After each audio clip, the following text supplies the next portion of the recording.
بسم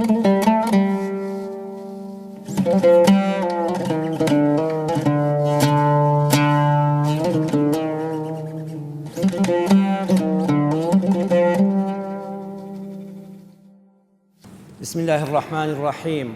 الحمد لله رب العالمين، والصلاة والسلام على سيدنا وحبيبنا ونور أبصارنا محمد وعلى آله وأصحابه أجمعين. ئیمانداران و خواناسانی زۆر بەڕێز، ڕۆژەوانانی مانگی پڕبەرەکەتی ڕەمەزان لە ماڵی خوای پەروەردگاردا لە شەوی پڕبەرەکەتی هەینیدا هەمومان ڕوومان لە قاپی ڕەحمەتی خوایە کە خوای پەروەردگار ئەم تاعەت و عیبادەتەمان بە گەورەی خۆی لێ قبوڵ بفەرمێ، بیخاتە توێشەبەرەی قیامەتمانەوە و سەرفرازی دنیا و دوا ڕۆژ بین. با هەمومان لەم شەوە پیرۆزەدا سڵاوەت بەدڵ و بەجیان بنێرین بۆ ڕوحی سەروەر و سالارمان، ڕوحی هەمیشە زیندوی فەخری عالم محەممەدی مصطفى صلى الله عليه وسلم. اللهم صل على سيدنا محمد وعلى آله وصحبه وسلم. اللهم صل على حبيبنا محمد وعلى آله وصحبه وسلم. اللهم صل على شفيعنا محمد وعلى آله وصحبه وسلم. خۆشەویستان، پێنجشەمەی ڕابردووتر بابەتێکم عەرزی جەنابتان کرد لەسەر عەقڵ و ژیری. ئەم وتارەشمان بەشی دووەمی ئەو بابەتەیە و ئەڵێن زانست بە عەقڵەوە مرۆڤ بەختەوەر دەکا. زانست وەختێک بە نرخە کە عەقڵی ئینسان لەگەڵ یابێ و بە هەردووچیان علم لەگەڵ عەقڵە ئینسان بەختەوەر دەکا. بۆی ئینسان حەق وایە هەمیشە دوعا بۆ خۆی بۆ ماڵ و منداڵی بکە، بڵێ خوایە علمم زیادکەی، لەگەڵ علمەکەشە عەقڵێکم پێ ببەخشی کە بتوانم سوود بە خۆم و بە خەڵک بگەێنم. بۆ نمونە خۆشەویستان، بە زانست دەرمان دروست دەکرێ، بەڵام ئەوە عەقڵە پێت دەڵێ ئەم دەرمانە چۆن بەکاردەهێنرێ. لە شاری سلێمانیدا برایەک نەخۆشیێکیان هەبوو بوو لە خەستەخانە، تووشی نەخۆشی فەقەرات بوو، تەنها بەدەست جوڵاند بوویان لەبەر ئازاری پشتی نەیتوانی بوو قاچ بگرێ و بجوڵێ. ئەو برانەی کە لای بوون وتی هەموو جار داوای دەکرد حرمەتم هەیە بۆ ڕووی جەنابتان و ماڵی خوا دەوگە بمبەن بۆ تەوالێت و دەمەوێت بچمە سەر ئاو، کە دەیانبر لەوێ هەر چەندی دەکرد نەیەتوانی دابنیشێ. دیسان دەیانهێنایەوە بە باوەش، دەیانگەیاندەوە سەر خەڵوێرەکەی و هاواری لێ بەرز دەبەوە. دەیگوت خوا فریام کەون بمبەنەوە بۆ تەوالێت بۆەوەی کە قەزای حاجەتی خۆم بکەم و هەندێ میس بکەم. ئەڵێ چەند جار وامان لێ کرد هیچ سوودی نەبوو. پرسمان بە دکتۆرەکان کرد، وتیان مەگەر حەبی بدەنێ، حەبماندایە دیسان هەر سوودی نەبوو. ئەڵێ دکتۆرێک هات وتی ئەوە چیتان ئەم نەخۆشە بۆ ئەوەندە دەیهێن و دەیبەن؟ وتمان وەڵڵاهی حەبی میزکردنیشمان داوەتی دەیبینێ ناو تەوالێتەکەەوە ناتوانێت دابنیشێ، ناتوانێت دەست باوە بگەێنێ و خۆی خاڵی کاتەوە. وڵێ وتی ئەوە ئاسانە، ئەوە تەریقەیەکی عەقڵی هەیە کە زانست ڕەن بێ پێی پێ نەبرد بێ. بەلوعەی ئاوەکە بکەنەوە لە تەوالێتەکەدا، با خوڕەی ئاوەکە بێ و ئیتر وازی لێبێنن. ئەڵێ کردمانەوە 2-3 دقە ئاوەکە بە خوڕە دەڕۆیش یەکسەر کەسەکە بەبێەوەی هەست بەخۆی بکە قەزای حاجەتی خۆی کرد و میزەکەی کرد. سەیریکە یەکسەر وتی بەبێەوەی کە ئیرادەی خۆی لەسەری بێ، بە ئەوەی کە گوێی لە خوڕەی ئاوا تنی ئاوێکا کارێکی ئاوا ڕوودەدا. چەک بە زانست دروست دەکرێت، بەڵام پەنا بەخوات چەک دوول لە ڕووی جەنابتان و ماڵی خوا ئەگە بەدەست ئینسانی بێعەقڵەوە بێ ئەزانی چ کارە ساتێکە. ئەگە چەک بەدەستی ئینسانی عاقڵەوە بێ، ئەوە دەزەبێتە مای پارێزگارنی وڵاتێک و نیشتیمانێک و دانیشتوانێک. بەڵام هەر ئەو چەکە کە زانست دروستی کردووە کەم عەقڵێک بەکاری بێنێ، کارەساتی وا دەنێتەوە بە 100 زانە لەم وڵاتەیە چارەسەر ناکرێت، فیتنەیەک بەرپا دەکا. عەقڵ پەیامەکانی مێشک ڕێک دەخا. بۆ نمونە ئینسان لە کاتی تووڕەیدا مێشک ئیعازت دەداتێ، ئەڵێ ئەم شتە بە فڵان کەس کێشە، بەڵام عەقڵ و ژیری پێت دەڵێ مەکە، ئەوە نەدامەتی لە دوایە، سەبر بگرە، ئارام بگرە، ڕقەکەت خاڵی مەکەوە، قسەکە مەکە، جوێنەکە مەدە، تەڵاقەکە مەخۆ، ژنەکەت دواز لێ مەهێنە. بەم شێوەیە عەقڵ ڕێنماییکەری ئەو ئیعازانەیە کە مێشک دەیاندا بە ئەندامەکانی جەستەی مرۆڤ. هەندێک زانیاری بۆ جەنابتان لە ڕووی زانستیەوە لەسەر مێشک. مێشکی نێرینە، مێشکی پیاو 1365 غرامە، یعنی تقریباً بەو نزیکیە. مێشکی مێینە ئافرەت 1275 غرامە، واتە مێشکی ئافرەت بچووکترە لە مێشکی پیاو. بەڵام ئەمە مانای ئەوە نییە ئافرەت کەم عەقڵتر بێ لە پیاو لەبەرەوەی مێشکی بچووکترە. بۆ نمونە مێشکی ئەنشتاین 1230 غرام بووە، کەچی ئەنشتاین ئەو زانایەشە کە چەندین بیر دۆزەی زانستی هەتا ئێستاش و لە مەودواش دەخوێندرێ. کەواتە ئەوەی لە کوردەواریا دەڵان سەری زل دەوڵەتە ئەو دەوڵەت نییە جاری وایە کابرا سەریشی زۆر زلە و عەقڵێکی کەمی تێدایە جاری وایە سەرەکەش بچووکە عەقڵێکی زۆریش تێدایە لەبەرەوە ئەوە نابێتە بەڵگەی ئەوەی زۆر کەس جاری وایە مامۆستای ئاینیم بینیوە دەڵێ ئەوە ئافرەتان ناقص العەقڵن چونکە لە ڕووی عیلمیەوە مێشکیان بچووکترە نەخێر سەری گەورە و سەری بچووک و مێشکی گەورە پەیوەندی بە عەقڵەوە نییە عەقڵ مەوهیبەیەکە دیاریەکە خۆی گەورە دەیدا بە کۆمەڵە خەڵک بەڵام بە حکمەتی خۆی هەندێک خەڵک دیارە پێیان هەڵناگیرە نیانە العقل السليم في الجسم السليم زانایان فەرموویانە عەقڵی پاک و خاوێن و سەلامەت لە جەستەی سەلامەتدایە یعنی هەمیشە ئینسان وریای جەستەی خۆت بێ خۆشەویستان حتا جەستەت ساغ بێ عەقڵیشت سەلامەتە ئەمە ئەوەشمان پێ دەڵێ ئەگەر لە ماڵەکەتدا نەخۆشێک هەبوو دەردەدارێک هەبوو لەش بە ئازارێک هەبوو لە تاوی لەشی خۆی ڕەفتارێکی نوان قسەیەکی کرد کە تۆ بەدڵن نەبوو تەحەمولی بکە مەڵە دەبوو ئەو قسەیە نەکردایە چونکە ئینسان کە جەستەی نەخۆش کەوت عەقڵیشی باش کار ناکە هەموو ئەو ماڵانی کە نەخۆشتان هەیە تەحەمولی نەخۆشەکە بکەن لەبەر خاتی نەخۆشیەکەی قسەی کرد قسەی بەرزونزمی کرد بۆ نمونەیەکی شەکرەیەتی هەر لە خۆیەوە تووڕە دەبێت ئەبێت تۆ بزانی ئەم عەقڵە بەهۆی تێکچوونی جەستەوە زەرەری پێگەیشتووە لەبەر خاتی خوا تەحەمولی بکە لێبوردە بە بەرامبەری وا مەزانە وەکو عەقڵ تەواوێک ڕەفتاری لەگەڵا بکەیش هەر ئەوانەی کەوا شێتن عەقڵیان نوقسانی بەسەرانایە هەموو نەخۆشیێکی ئێمە بەڕێزان نەخۆشی جگەر نەخۆشی گورچیلە ئەوانەی کلییان گورچیلەیان داوسەیە سوبحان الله یەکسەر ڕەفتاری عەقڵیان کەم دەبێتەوە لەبەرەوە دەبێت زۆر ئاگامان لێبێ هەم جەستەی خۆمان سەلامەت ڕاگرین هەم بەزەییمان بەو کەسانە دابێتەوە کە بەهۆی نەخۆشیەوە تووشی لە دەستدانی بەشێک لە عەقڵ بوون مێشکی مرۆڤ 4 خولەک تا 6 خولەک بەبێ ئۆکسجین دەژیا دوای ئەوەی ئۆکسجینی بۆ نەچوو لە شوێنی خۆی وردە دەست بە مردن دەکا بۆیە ئینسان یەکێ لەو شتانی عەقڵی پێ زیاد دەبێ جەوی پاک و خاوێنە لەو شوێنانەی کەوا جەو پاک و خاوێنە هەوا پاکە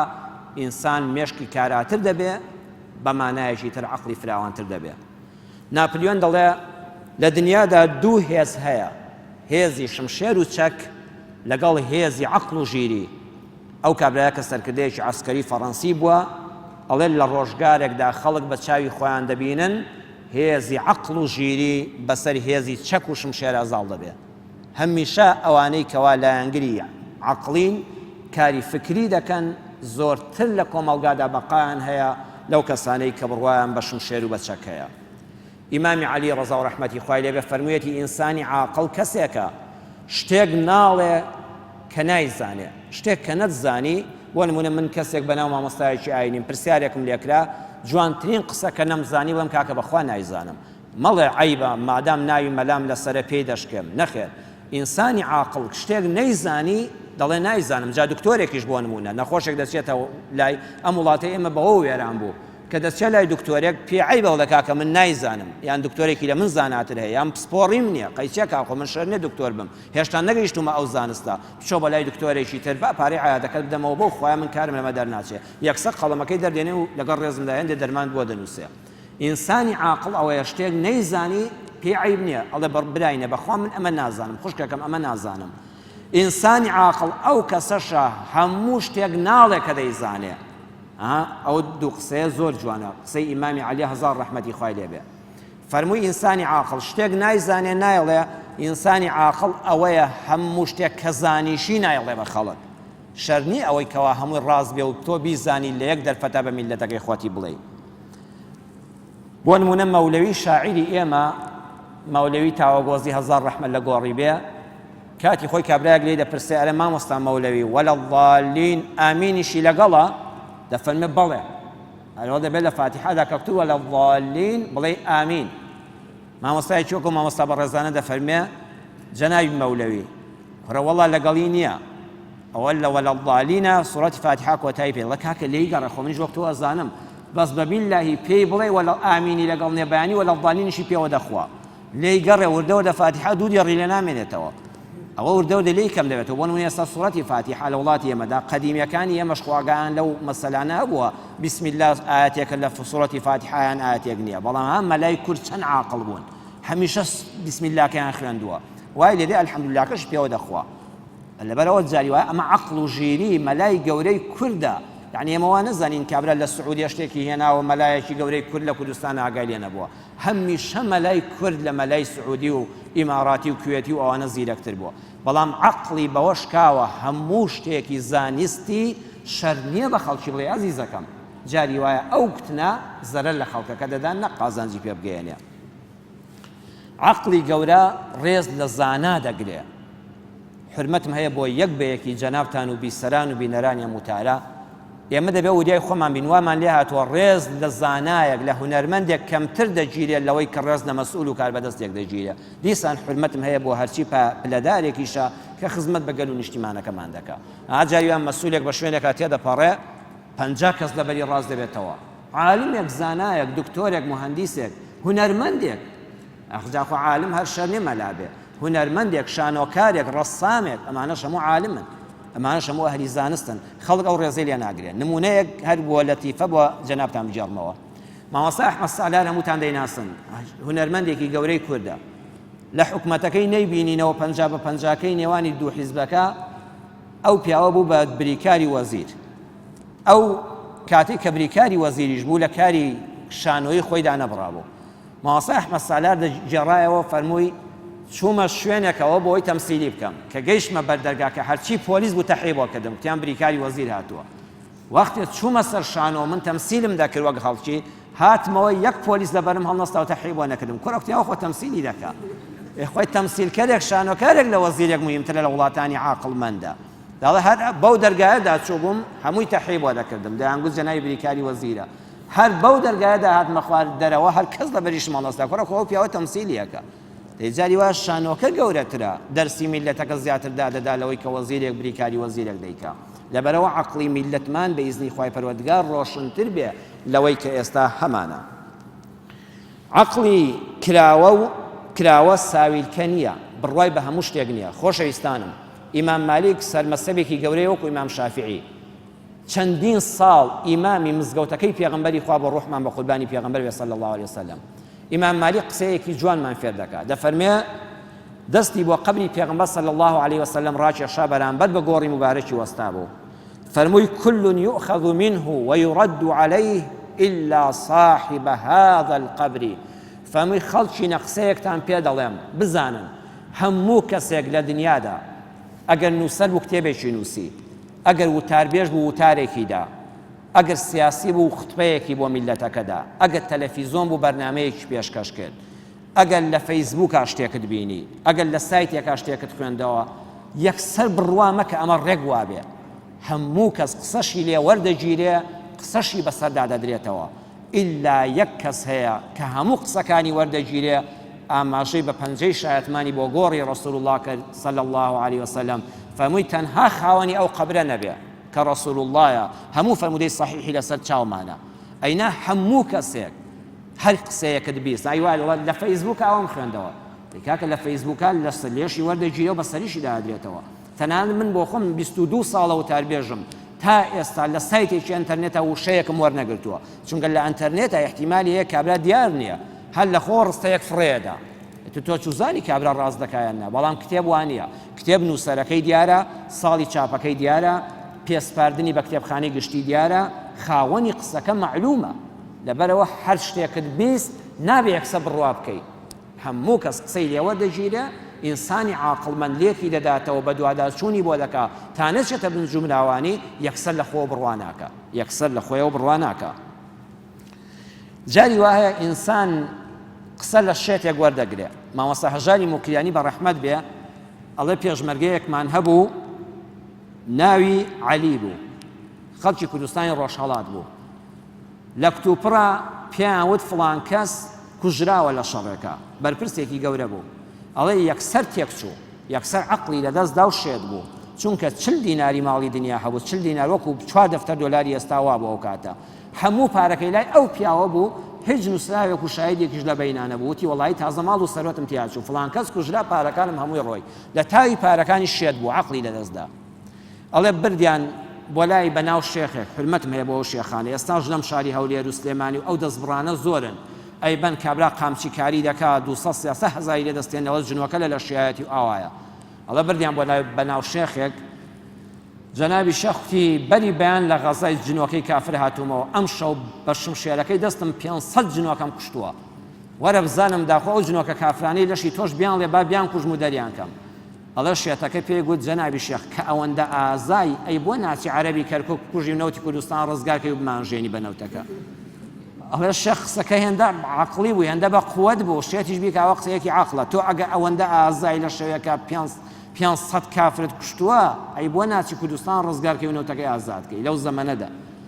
ئەڵێ لەو کاتەدا شێخ هیچی بۆ نەمایەوتی ئەم کابراشێتە کافری دڵکوێرە هیچم بۆ لەگەڵ ناکرێ ئەمە کافریشە و دڵکوێریشە بۆی خۆی ڕزگارکە جا لەبەرەوە شەرت نییە هەر کەسێک بە ناوی ئاینیشەوە قسەی بۆ تۆ کرد یەکسە عەقڵت قبوڵ بکە ئەبێ ئەم قسەیە بجێڕێەوە بۆ تەرازوی قورئان و سوننەت بۆ عەقڵی مرۆڤ بیری لێ بکەیەوە ئەم جارەکانە بیکەیت هەرچەند کات درەنگە بابەتی شەوەکەم زیاتر درێژ ناکەمەوە چونکە بە ئیزنی خوای گەورە ئەگەر تەندروستیمان باش بێ بە ئیزنی خوا ئەم دە شەوانەی کە دێ هەموو شەوێ لەم مزگەوتەدا بە ئیزنی خوا وتارمان دەبێت ئەوە کەمێک لەگەڵ جەنابتاندا شەوە تاکەکان هەتا بەیانیدا دەنیشین شەوەکانی تریش هەتا ئەم مەسافەیەدا دەنیشین بۆ بزەی سەر لێوەکانمان لەبارەی عەقڵ و زانیاریەوە وانە زانین جاری وایە خەڵکمان خەڵەتاندووە جاری وایە خەڵکیش دەمان خەڵەتێنێ کابرایەک لە لادەی خۆمانەوە هەمومان کوڕی لادەین دێتە ناو شار سەیری باڵەخانەیەک دەکا شوقەیەک چەندین قاتە ئاوا تێڕادەمێنێ و دەست دەکا بە ژماردنی خەریکە کوڵاو جامانەکەی دەکەوێتە خوارەوە ئەوەندەی ژماردووە کابرایەکی شاریش دەمێکە لە شارایە و زۆر قۆشمەچیە یەکسەر پێی دەڵێ کاکەوە خەریکی چی ئەوە فری نییە بە ئارەزووی خۆت بیبژێری دەڵێ بۆ ئەڵێ بە پارەیە هەر کەسێ چەند قات بژمێرە دەڵێ ئەوەندە پارە بدەن تۆ چەند قاتت ژماردووە ئەڵێ بەخوا 2 قاتم ژماردووە ئەڵێ بێنە 2 دینار دەرکە ئەڵا 2 دیناری لێ دەستێنێ کابرا دەچێتەوە بۆ ماڵەوە و دەڵێ وامەزان هەر خەڵکی شار عاقڵە بەو خوایە خەڵکی شارم خەڵەتان ئەڵێن چۆن ئەڵێ 20 قاتم ژمار بوو پارەی 2 قاتمدا جاری واشە خەڵک پارەی بەلاشی لێستاندوین ئەوە ڕەنبێ لە مەوقیفیشا بەسەرمانە هاتبێ